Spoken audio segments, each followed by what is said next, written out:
dia! Bom dia! Hoje, dia 20/8, começa mais um True News, o jornal que busca trazer notícias com maior precisão e sentido e transmitir fatos aos nossos telespectadores. O Brasil e o mundo buscam estratégias para enfrentar dois problemas que se agravam desde a revolução digital e da disseminação das redes sociais: o discurso de ódio e as fake news, situações graves que põem em risco a vida de pessoas. Sim, Maria Vitória, nas fake news, os autores sabem que se tratam de uma falsidade. Têm total consciência de que elas foram criadas com a intenção de iludir e enganar a audiência, e ainda tem um discurso de ódio que elas geram, que avaliam negativamente o grupo de pessoas e estabelecem que elas são menos dignas de direitos e oportunidades. Desse modo, incita o ódio sobre pessoas e grupos de pessoas. Mas sabemos que essas situações errôneas merecem ser erradicadas. Essa rede de notícias falsas tem se tornado cada vez mais comum no dia a dia das pessoas. Mas será que essas fake news interferem na política? É o que veremos com as repórteres Cecília e Karine.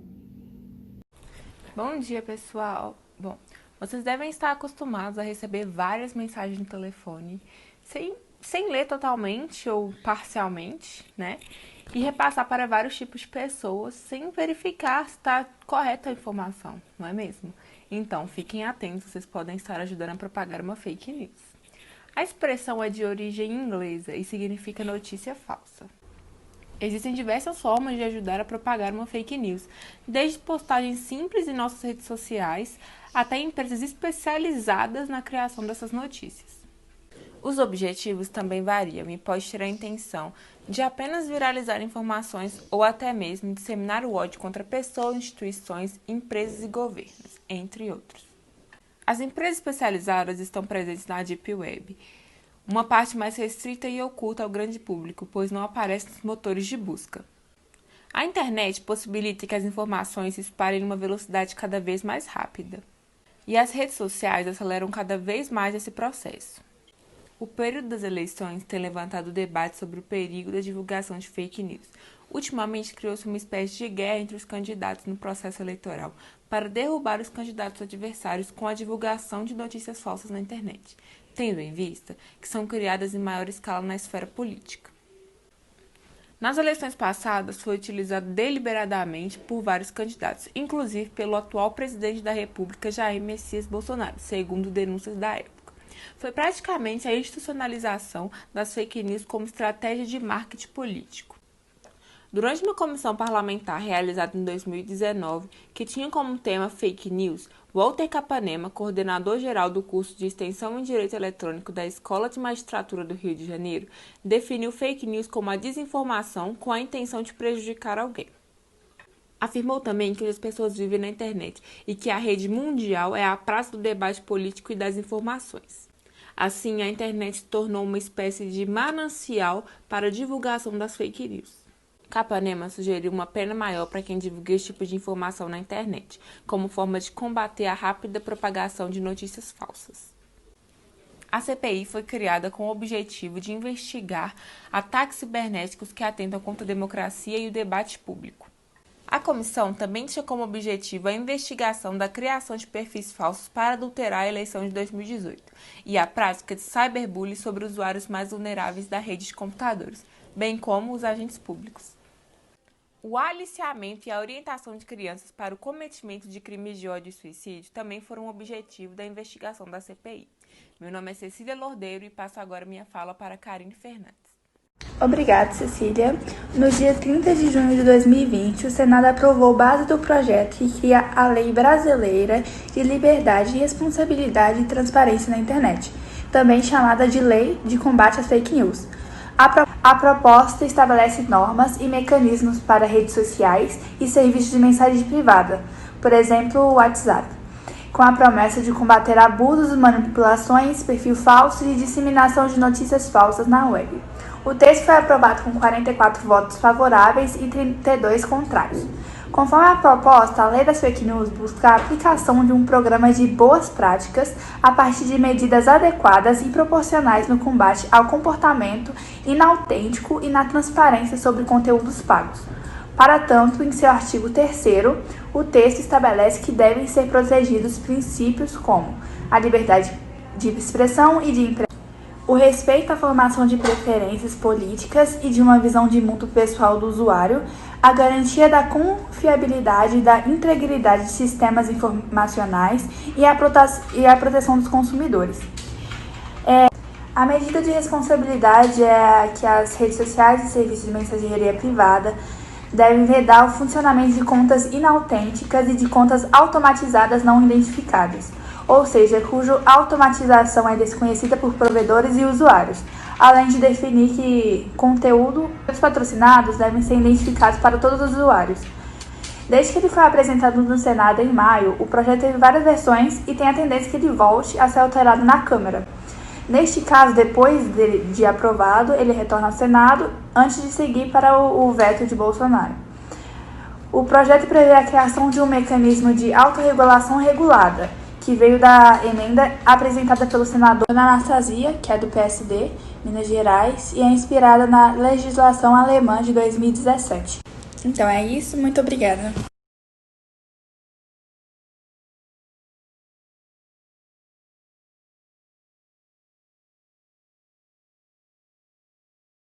Voltamos. A economia é outro setor que é afetado pelas fake news e o discurso de ódio. Diante disso, qual é o impacto econômico das fake news na economia? E qual é o interesse econômico por trás das fake news? Para explicar mais sobre esse assunto, vamos falar com a repórter Laís Abreu. Bom dia, é isso mesmo, Maria Isabel. Nós vamos falar agora sobre o impacto da fake news na economia. As fake news têm afetado negativamente a economia. Segundo a pesquisa da Universidade de Baltimore, os custos das fake news giram em torno de 78 bilhões por ano. A pesquisa revelou também que os gastos com fake news nas eleições dos Estados Unidos e do Brasil foi de 234 milhões de dólares, respectivamente.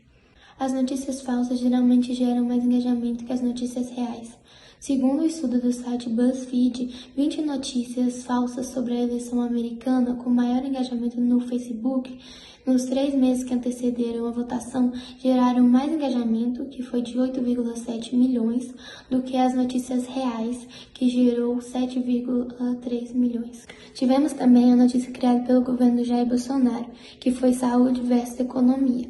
Ele e sua equipe criaram conflitos com os ex-ministros da Saúde e também criaram argumentos para acusar quem defende a quarentena de estar contra o Brasil. A professora Esther Solano, da Universidade Federal de São Paulo, revelou que o desgaste do bolsonarismo foi pela forma que o presidente tem se comportado durante a pandemia. O fato é que as medidas de prevenção da vida devem ser criadas em paralelo às políticas econômicas, com o objetivo de evitar a dramática queda nas condições de vida da população durante a pandemia e a recuperação da agenda econômica pós-pandemia. Entidades como o Fundo Monetário Internacional e a Organização Mundial da Saúde afirmam desde o início da quarentena que controlar a propagação do vírus é, antes de tudo, um pré-requisito para salvar as economias. Assim como muitos líderes estão fazendo em diversos países, quanto mais eficiente é um governo capaz de combater os danos sociais da pandemia, mais os efeitos de recessão econômica serão reduzidos.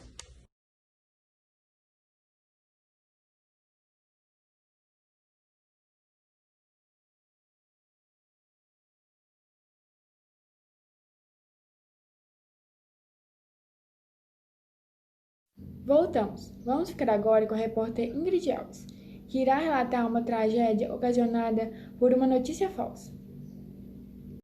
Bom dia, meu nome é Ingrid Alves Vieira, sou repórter do True News e hoje eu vou falar do caso da Fabiana Maria de Jesus, que foi morta após uma notícia fake news.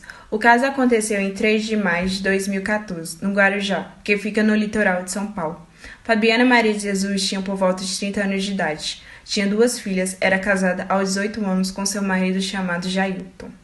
Uma página da região chamada Alerta do Guarujá divulgou uma foto de uma mulher que supostamente pegava criança para fazer no seu ritual de magia negra. Essa mulher matava a criança para colocar no seu ritual. Essa foto foi divulgada e parecia muito com a Fabiana Maria de Jesus. Então, a população cega nas suas crenças, dizendo que Fabiana Maria de Jesus era uma bruxa. O que causou mais revolta em tudo isso é porque ninguém parou para defender a Fabiana Maria de Jesus.